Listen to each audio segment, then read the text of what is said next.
اهلا بيكم في اكلات ووصفات. ايه رايكم النهارده اما نعمل شويه محاشي؟ طعمهم حلو وفي الساقعه ديت يدفم.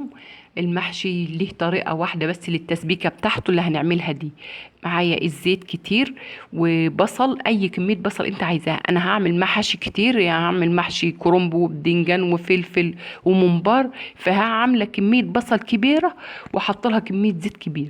والطماطم انت عاملاها ومصفياها، او عندك صلصه من اللي احنا عاملينها، او عندك التسبيكه بتاعه المحشي اللي احنا عاملينها وحطيناها في الفريزر مع الصلصه اللي كنا عاملينها.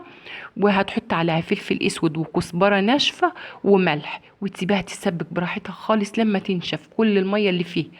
وبعد كده عندك الرز انت غسلاه، الرز المصري بتاعنا ده انت غسلاه. هتحطي التوم وانت بتقلبي التسبيكه، يعني مش بتحطي التوم مع التسبيكه وبتسبك علشان ريحه التوم تفضل في المحشي وتخلي طعمه حلو وريحته حلو.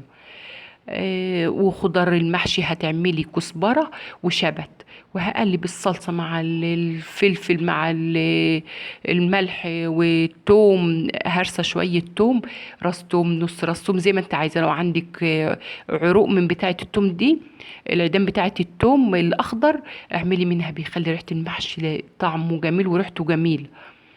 ومعايا الكزبره والشبت، وقلبت كل ده مع بعضه كده. ناقص عايزه شويه زيت، لقيت الرز كتير والحاجات كتير والزيت ما بقاش، الرز بيلمع في ايدك كده، حط له شويه زيت كمان.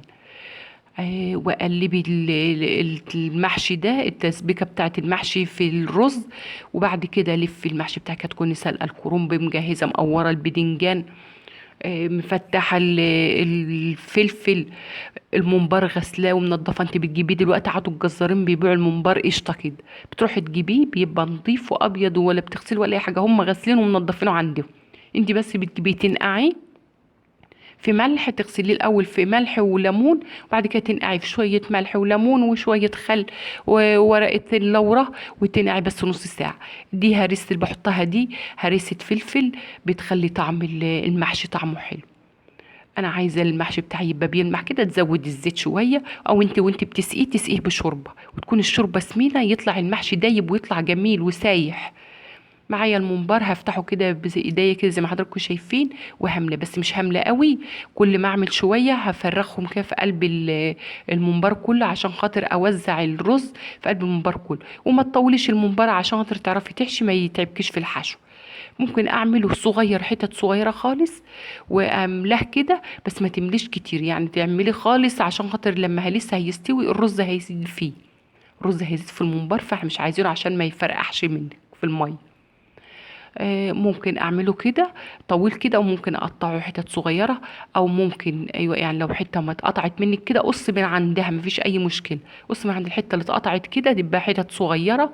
برضو بيستوي ساعه ما بتحطيه في النار، بيقفل الحرف من هنا ومن هنا، وبيستوي براحته في الميه المغليه. انت عندك الميه مغليه، فيها بصل وتوم ورق لورا وحبهان وملح وفلفل اسود. كل ده بتحطيه في الميه يغلي، وتحط الممبار. الممبار ممكن اعمله كده، ممكن اجيب شويه يعني فتل، واقعد اربطه كده يبقى عامل زي السجق. وده شوية المحشي الكرنب مع الفلفل مع البدنجان، كل حاجة في حلتها. المحشي أحسن أكلة تاكليها في الشتاء، بيدفي هو والعدس والسمك اللي في الصينية. اللي خلاص الممبار بيغلي، انت بتعرفي منين ان هو استوى؟ بيبان عليه انك انت بتيجي تمسكيه كده تلاقي الممبار مستوي، ومن بره تلاقي ايدك ممكن تقطع الممبار، خلاص يبقى كده استوى. هو كده لسه ما استواش، بتسيبيه ممكن يغيب ساعة بعضها يستوي. لو الممبار كبير بيغيب كتير في التسوية، لو الممبار من اللحم من العجول الصغيرة ما بيغيبش في التسوية. هخرجه من المية، هي المية تبقى كتير عليه، ما تخليش المية تنشف عليه خالص. اخرجه من المية، واكون مع الزيت بيقدح على النار بيغلي، هحطه يتحمر. انا عايزاه يبقى لونه ذهبي. انا اللي عاملاه بالخيط ده، بقوم بعد ما احمره او اقصه بالمقص كده، اشيل الفتل منه، واللي بيفضل كده كبير على بعضه كده، ممكن تقصيه بالمقص او تسيبيه زي ما انت عايزه. كل واحد وليه طريقته في الاكل، وكل واحده ولها طريقتها في الطهي. فهي دي طريقتي انا، طريقه سهله وبسيطه. اليوم الخميس ده بتعملي فيه المحاشي اللي انت عايزاه والاكل اللي انت عايزاه. لو جوزك جاي من سفر او عيلك جاي من سفر بتعملي اكل بس كتري، تعملي تصبحي يوم الجمعه رايقه وما يبقاش عندك لا شغل ولا تعملي اكل ولا اي حاجه. يبقى الاكل اللي باقي من يوم الخميس هتاكلي يوم الجمعه. الممبار لونه ذهبي وما اتفتحش منه ولا واحده. خلاص خلصته. هقطعه كده بالمقص، سواء الكبير او الصغير اللي انا عاملاه بالفتل ده مربطاه ده، وهشيل الفتل منه.